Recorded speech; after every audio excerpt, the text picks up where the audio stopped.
Hello and welcome to another Fix Medical Group podcast. My name is Dr. Patrick Cucarola and I'm here with my co-host, Dr. Samuel Wagg. Today we are going to be talking about consistency, or better yet, consistency is king. It's all about making change in our body. It does take time, right, Sam? That is very true. But more importantly, it really comes down to consistency, not just looking at that overall timeline, like what's going to happen tomorrow, what's going to happen next week. It's just being consistent, hitting the ground, running day to day. That's what we're going to do today. All right. So we're going to start it off. We're going to break it down into three separate compartments. But the first we're going to cover, and it's a very big one, is diet. It's nutrition. So let's talk about it. What is the biggest misconception when it comes to consistency when we're talking about our nutrition or our dietary lifestyle? Thanks, Pat. I think the biggest misconception that we see a lot, or we hear, in the media, is people look at nutrition as really being calories in, calories out. I remember even in school having a professor say, it's simple. If you want to lose weight, it's just less calories. Mind you, he did not teach a nutrition class. But that is, I think, what a lot of people think. If we want to weigh less, we just need to take in less calories. And at the end of the day, that's not true. If it was true, all these diet foods and low fat and low calorie snacks that we see, we probably wouldn't be seeing as many people struggling with their health and their body image as much. But no, it's not all about those calories. Right. It'd be much easier if that was the case, because then we can just count. And then the calories themselves, meaning what they're made up of, wouldn't matter so much. But I'm going to give a simple example of why this isn't true.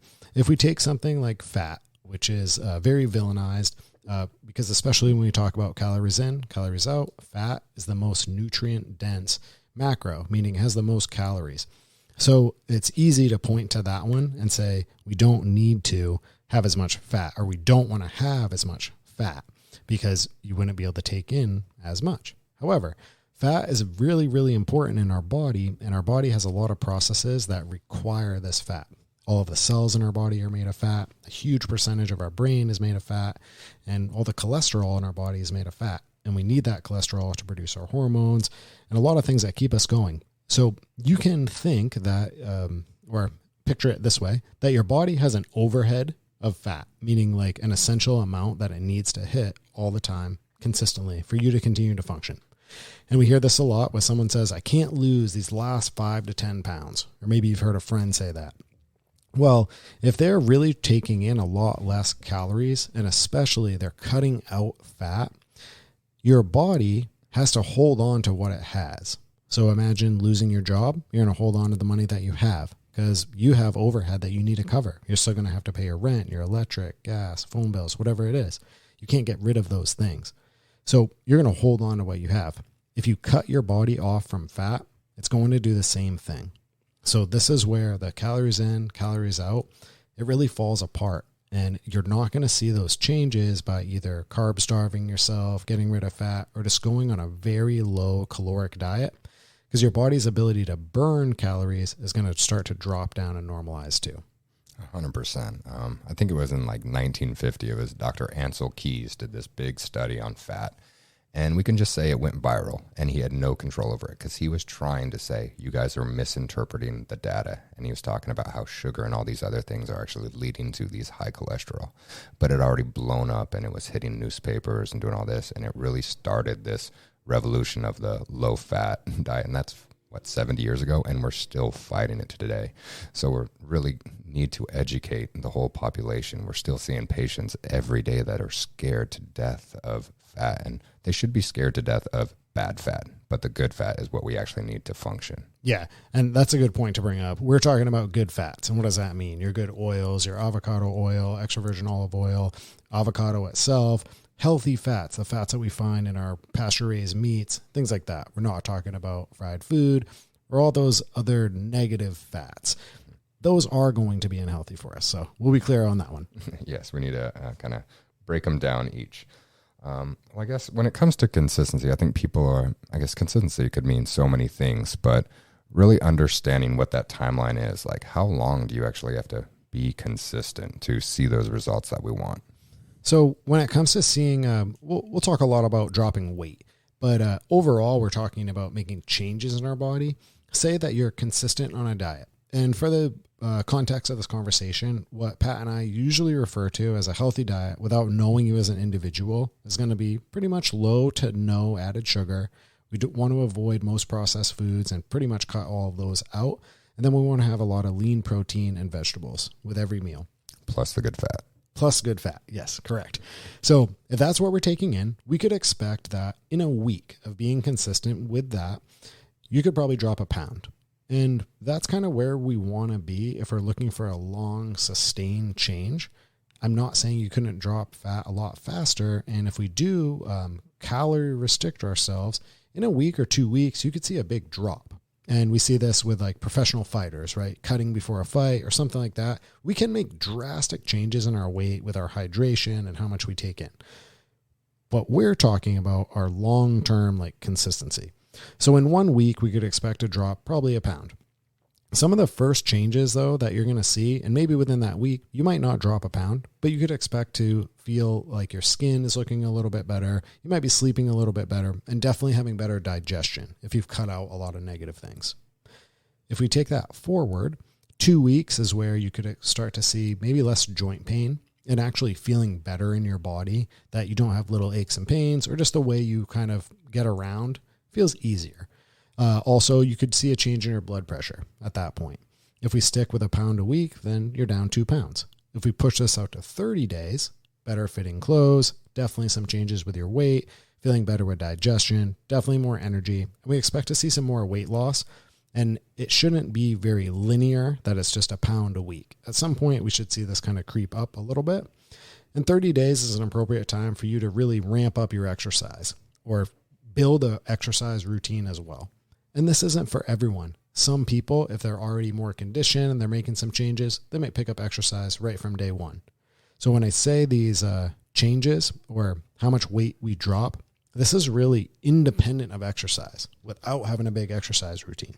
So we can definitely go up from here, but we'll kind of say that pound is a good baseline per week. Now the fun part, if we get out to 60 days, so ballpark 2 months, you could be about 8 to 10 pounds down. And then that's where you definitely have better day-to-day function. And your diet at that point should feel a little more automatic to you and less of something you have to really, really work on, or should feel like less of a chore. I'll put it that way, that you actually enjoy the intakes at this point. It's your lifestyle now. You don't have to think about it. This is just what you do naturally. And that's what we want to lead most patients to. We don't want them always just thinking, oh, I got to do this, do this. It just becomes natural. It's part of their daily activities, we could say.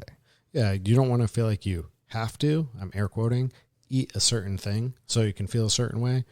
Over time, and when we do this consistently, you feel that difference of how much better you feel. You should be inspired to do that. And if you were to go back to those old habits of eating, you feel how negative some of those foods affect you, you're not going to want to do that anymore. Yeah, well, we keep on using the word consistency. So let's take a step back. What does like a consistent diet look like? I can start with myself actually, and kind of go into what you do, as well as what we expect from, we'll say, the general population. Yep. You know, I took really good care of myself, and we'll just say in the last, 10 years, where I've got to a point where I'm very comfortable. I'm pretty consistent on my diet. We'll say about 6 days a week, but I have a little bit of a leniency. I don't want to call it a full cheat day. My cheat day does not consist of a full 12-pack of beer and eating that cheesecake plus the burger, but I do have a little bit more leniency. But I believe and I feel that I deserve that. My body has worked its way up to this point where it can handle that.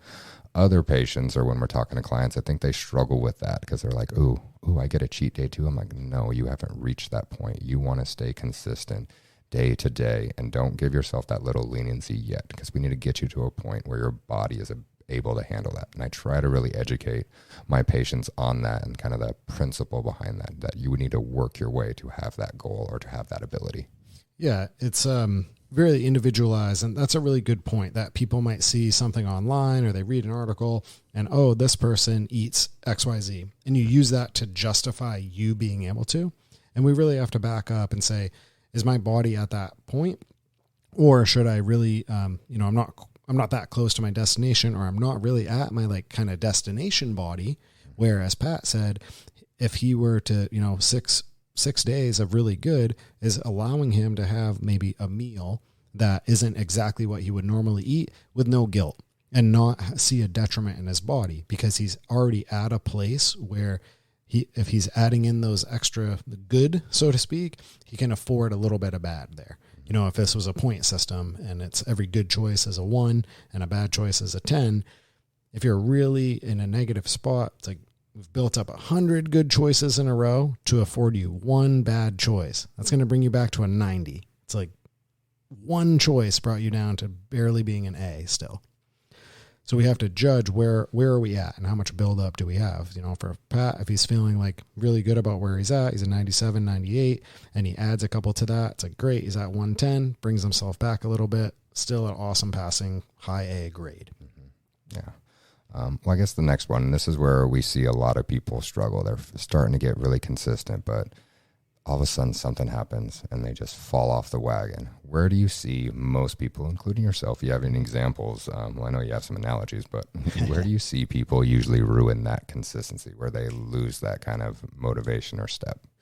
You know, if someone, maybe you go out to eat is a good example. And typically with friends or family. So there's some inherent, maybe not peer pressure, but you want to fit in and you want to be doing what everyone else is.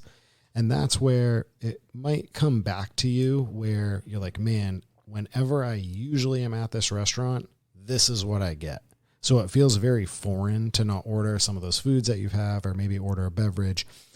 And I think this is where people fall off. And rather than making like one bad choice or a little bit, it's like, okay, I went for like the steak salad or like a protein and veggie that's healthier instead of something like deep fried or whatever else is at the restaurant.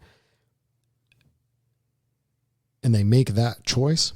It doesn't mean also have several beverages and also have the dessert and also have the worst appetizer. So we could maybe get by with one, but people, once it's like, well, since I'm doing this, I'm going to do everything. And the other thing, and that same reason people fall off is it's not working. So I might as well stop. And we just shared that timeline. You know, a lot of people, I think they expect that 8 to 10 pounds really quick. And that might take up to 60 days for you. Again, I said this timeline is a little more expanded because that's independent of exercise. And that's where we can really notch this up. But I would say 2 big ones people fall off is instead of falling into a temptation just a little bit, which, you know, we want to help you avoid those, of course. But it's kind of like make the best worst decision instead of going all for it. It's like if you slipped up a little bit, that's going to be a lot easier to mitigate rather than fully committing to eating really bad since you made one poor decision.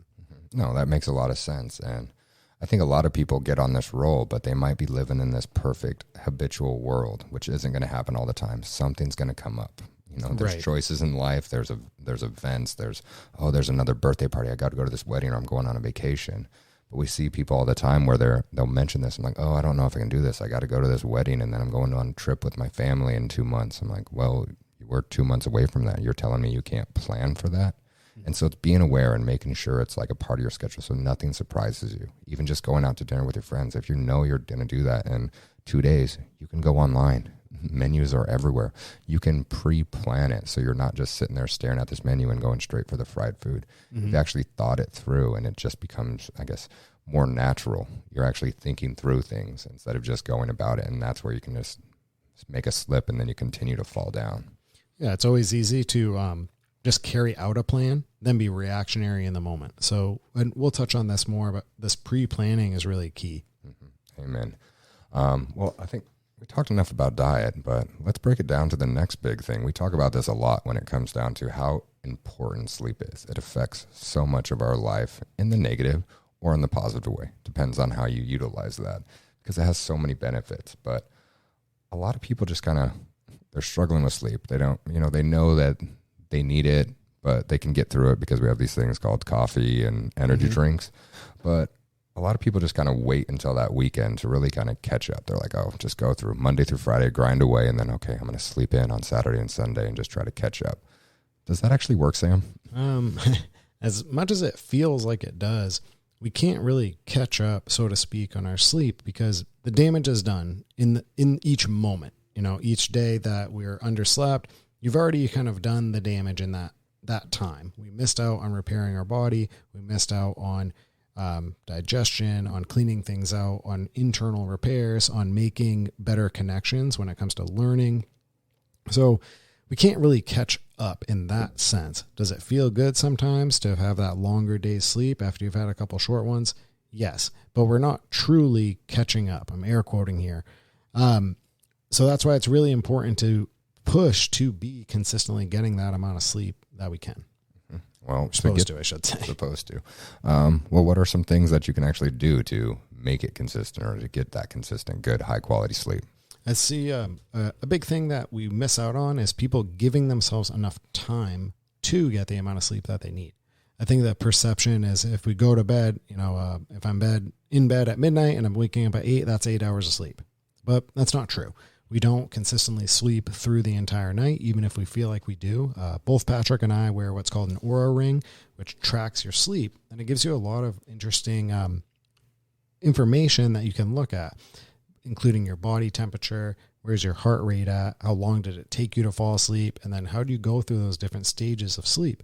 So that can be really revealing. And I know for me, when I first got the ring, that was revealing to see some of those days you feel like you never tossed or turned or anything, and you didn't get that great of a night's sleep, or you slept very lightly instead of getting into some REM sleep and some deep sleep. There's an interesting stat from a book both Patrick and I have read. It's called Why We Sleep. And he shares that if we were to have 10 days in a row of what they call short sleep, so they consider that 6 hours or less, because ultimately for adults, we want to be 7 to 9 hours. So if you have 10 days in a row of short sleep, your mental function is equivalent to someone who's been up for 24 hours straight. And when we're in that type of state, or when we're underslept in general, it doesn't have to be this 10 days straight through, your willpower is going to be a lot lower.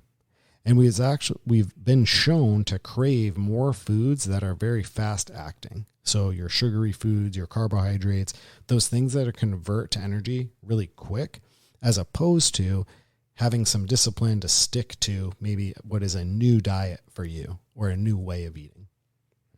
Yeah, it's people always get to Friday and they're like, oh man, it was such a long week.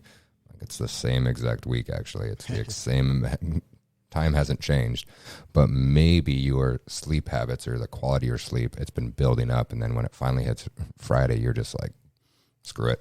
I'm done. I'm just tired. I deserve something else. And I think that's what a lot of people go through. But when they start their week off right, or just say start their life off right and actually starting to get that quality of sleep, it exponentially builds upon itself. You're going to feel like a better human. You're going to have more energy. You're going to think clear. You're going to make better decisions.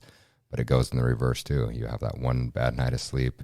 You may try to catch up, but it's not always about that. It's trying to be consistent. Because remember, consistency is key. I guess what you mentioned the scheduling, like making sure you can try to schedule out your time so you're getting the proper amount. What's one more thing that people can do to really help with their consistency with sleep? One little hack that we like to recommend so that we can kind of more naturally stick with or I guess work with our body when it comes to sleeping is when we finish our dinner for the night, right after that, do all of your cosmetic things that you would do before bed. So whatever that means for you, if it's take out your contacts, wash your face, brush your teeth, mouthwash, whatever it is, do all of those things. So now when you kind of relax for the evening, and it is important to have a wind down time. More clients that we see struggle to fall asleep because of their mind as opposed to their actually like body not being tired. So if we do those things, now when you get a little bit sleepy on the couch, in your chair, wherever it is, you can just head straight to bed. Because so often people get a little tired and then you go in the bathroom, you turn on those bright lights, brush your teeth, wash your face. Those are all wake up type of things. Do mouthwash where it's like that wakes you up. And then you go lie in bed and you're staring at the ceiling. You're like, well, I was tired a couple minutes ago. So that's one way where we can more naturally kind of harness your body's kind of wind down and take advantage of those hormones that are being released and go right to bed instead of kind of re-waking yourself up. The other one is if you find yourself being one of those people where you're like, yep, that's me. My mind is always racing. Very simply, taking a piece of paper, keeping a journal by your bed, however you want to do this, but maybe writing out a couple of things that you're going to do tomorrow or that they're already planned. Because when you do that, it's proving to your brain that, hey, Patrick knows about this tomorrow and he already has a plan. I can rest. I don't need to try to figure this out consistently. And I don't need to keep reminding him, hey, don't forget about that meeting tomorrow. Don't forget about this. Don't forget to pack your bag. Don't forget to do this. And if you have that written out as a simple checklist and you kind of let it out of your mind, that's going to really help you stop continuing to like ruminate or process those things. Yeah, you're taking out surprises because no one's ever been surprised and said, I need to go to bed, right? Surprise wakes you up. So if you're pre-gaming or pre-planning everything, you're a little bit more less anxious, which is a good thing for sleep. Totally. All right. I love this next topic because people focus on exercise so much, but we just mentioned diet. We just mentioned sleep, and all these components really work together because if you just have one, you're not going to get those results, as you mentioned with that diet study that you were talking about in the beginning. Yeah. When you combine it with this exercise and then you combine it with good quality sleep, you're going to get even better results on that timeline that you reckoned. So let's talk about it. What can we expect when it comes to, I guess, the results or like expectations with your fitness or your exercise routine when it comes to consistency? Yeah. Let's kind of break down, just like we did with a diet, what's realistic. So with a workout, if we're being really consistent, you could expect to gain about 1 to 2 pounds of muscle in a month. And you're going to see strength changes faster than that. You probably feel better faster than that, but that's realistically where we're going to be putting on the muscle. On the same, or I should say on the other side of that, is our muscle can be lost in about 2 to 3 weeks as well. So if you're consistent for a month, but then we take a month off from the gym, you're basically back to your baseline. You're back to zero there. Mm-hmm. Yeah, exactly. Well, I guess what can people, let's slow it down real quick. What do people usually do similar to their diet? Where do you see people fall off on their consistency with those exercise or fitness routines? Similar to the diet where it's, hey, I worked out today. I earned this piece of cake. Mm-hmm. And it's not the one workout in, bad food out. Like we said with a Patrick example, multiple good decisions to allow for one bad one, but also depending on where we're at. So when it comes to the workout itself, ask that again. Sorry. Yeah, where do people fall off? Where are they falling off? When it comes to the workout, what I think is typically people have a good intention of, I'm going to go to the gym XYZ days. But then when it gets to the end of the day, they're like, oh man, I was tired or this came up. So I think people mostly fall off by not having a plan that they can hold themselves accountable to. What we recommend all our clients when we coach them is on the weekend, so on your Sunday, look ahead at your week and figure out where your nutrition and where your workouts are coming from. If you put that in your calendar, like for Patrick and I, we have a schedule of treating patients. If that's on my calendar, that my workout is the very end, at the end of my treatment day, then mentally when I'm looking at my day, I'm done when I'm done my workout, not when I'm done my last patient and then making a choice. Should I go work out now or should I go home? And that's when that little voice in your head is like, oh, Sam, you worked pretty hard today. You don't need to push it at the gym. It's like you've already sweat, whatever it is. Everyone has that different voice that's speaking to you, maybe giving you the reason of not to do it, right? But if that's in your schedule, you're like, I'm not done until that's done. But also making sure you make the time for it. Because you might look at your schedule and realize like, oh, I forgot I had that meeting before work, and then I have this after, and then we're going to dinner. If you're not going to make it that day, maybe you need to rearrange the days a little bit, or you need to choose a different workout. And we'll talk about, different workouts for different people and how we can make that work. Yeah, well, I guess let's just lead right into that. People do try to schedule things out or they make excuses because they just don't know what to do. What do you believe is the best form of exercise for just staying consistent? That's a great question. It really depends on what our goals are, but I believe in having some variety. When it comes to longevity, strength training has a ton of research to show how important it is for our bone health, for producing our hormones, and keep our body moving in the right direction. If you don't use it, you lose it. That's very true. So I think strength training has to be a component for everyone. And then we have to do some type of cardiovascular activity as well. So whether that is some type of high intensity interval training, personally, that's something I lean towards a little bit more because I like the efficiency of it, and I prefer kind of the high intensity. I think that's probably your strongest like stress reliever to really push the body and get the blood pumping. It's hard to be worried or nervous about other stuff, and especially if you do hard cardiovascular activity, it is not when you finish that, you're not naturally thinking about eating bad food. Typically, you're craving water, and that's about it. So from a mindset, I think that builds in better. But everyone's going to be a little different. That cardiovascular activity might be biking. It might be, doing some runs on the stairs, or you might choose to do some longer kind of distance style running as well. But I think that should be spread out and mixed in with these other activities. It's not your only form. So to kind of bring that all back to one short answer, we want to have some variety, but we also want it to be something that's fun for you, that you look forward to. If you're dreading all the activities, that's going to be difficult, and we might need to work into this. So don't go from kind of 0 to 60 on the workouts. If we haven't been doing something consistently, don't expect to pick up that, new episode of Men's Health and whoever is on the cover, that's like that A-list actor who just stuck on a roll and they added all this muscle, and think that that is the exact workout you should do, because they didn't start from exactly where you are and to jump into that. It's been a process. Yeah. I mean, you look at all those different marketing or ads for whatever different special type workout that guarantee to get it. If you look at it really, all of them say, do this day, do this day, do this. They might be different varieties, as you were talking about, doing more resistance training. But the main component of it is it's consistent. Right. And they do. A lot of them say you're guaranteed to get results. There's going to be differing results from each one of them, but all of them have one key component. They're consistent. If you're doing that, you will see some type of result. Just get it into the routine. You don't have to focus on what's the best workout for me right now. You can hopefully identify that somehow, some way, but the biggest thing is just do it.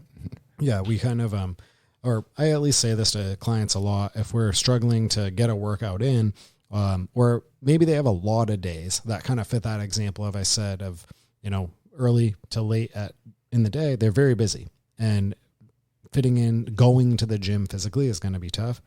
You can be really efficient in 10 minutes.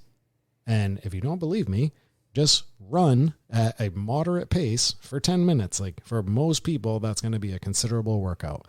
You can choose 2 exercises, whether maybe jumping jacks and push-ups. Set of 10, set of 10. Do as many as you can for 10 minutes. That is going to be difficult. And choosing different exercises like that. Or maybe at your house you have some weights available. You can do that weighted. Do squats and bench press, or pick 2 exercises. But push yourself for those 10 minutes. I guarantee that is going to help you feel a lot better. And maybe this is a better answer to Patrick's question about like where do people fall off. This isn't an inherent built-in excuse of, well, I couldn't make it to the gym for an hour, so like why even go? And I promise you that 10 minutes of exercise, although you didn't burn as many calories as you would over a longer duration of time, we can still burn a significant amount, number one, in a short period of time. Number two, you're still making sure that you release the right hormones. So we're still stimulating that hormonal release that's going to help us in making the changes that we're trying to. You're going to guarantee that you exhausted your body to some degree so that you can sleep. So it's really helping perpetuate a lot of the positive effects and kind of this positive feedback loop. So don't negate that 5 to 10 minutes of really pushing yourself and discount that, because it can make a really, really big difference in the big picture. 100%. And that's a great transition. Like what happens, not just with exercise, but all 3 components that we're talking about. Like what happens if you miss a day? You were talking about some ways that you can navigate around some barriers, but what actually if you just miss a day or you do have that cheat day? Yeah. So when it comes to forming habits, if we do have like a little mishap, that's okay. It's not going to completely derail you from forming a new habit. But what we would really encourage clients to do is identify those patterns. So if you're, for example, you're doing great through the week, and then it comes to Friday and it's a happy hour with your close friends that you always go to. And you're like, you know what, I was doing pretty good. I was okay with not drinking, but those fries hit the table and my hand just instinctively reached out. And then after a couple, I was like, well, this isn't so bad, kept going. And that leads into what we said. Instead of one bad choice, it's like we really went full bore. So we want to identify things like that and try to create a habit around it. So in that example, it's like, okay, maybe before you go out with your friends, I want you to do a little bit of exercise. We're going to have some veggies before you go, so we're already full. Or maybe you potentially fully eat before you go. And then you're just meeting up with your friends. Because at the end of the day, that's what you're going there to do anyways, is enjoy the time with the people that you want to be around. But to kind of bring that back, identifying patterns and then create a new strategy. Instead of every single time I get to this, you're just using your willpower. It's like we need to make a strategy to make it easier. That's great, Sam. Well, I guess we're talking about consistency. How long do you actually have to be consistent to just make it a part of your lifestyle, to make it where it's just normal? This is just who you are. I'm really happy you asked that, because just like Pat said in the beginning about that study of weight loss, and it got kind of mixed around what people were thinking about fat, something very similar happened when it comes to creating habits. And probably a lot of people have heard it takes 21 days to create a habit. And this actually came from Maxwell Maltz. He was a surgeon before he was an author. And he just made an observation that when they did some surgeries where people maybe had a limb removed, such as an arm, a leg, that it took about 21 days for them to not experience what we call phantom limb syndrome. So still thinking of having that appendage there. And that's all he said. It took as little or 21 days was our baseline. Let's put it that way. But that got shortened down to be, it takes 21 days to form a habit. And then everyone else that does motivation or any type of goal setting really took to that. However, in more recent research, it's a lot more like 2 months, or they say about 66 days to be exact, where something goes from a conscious thought to make this a routine to being more automatic. I use this example with clients when we talk about sugar. If someone eats sugar all the time, Patrick and I are very low sugar intake.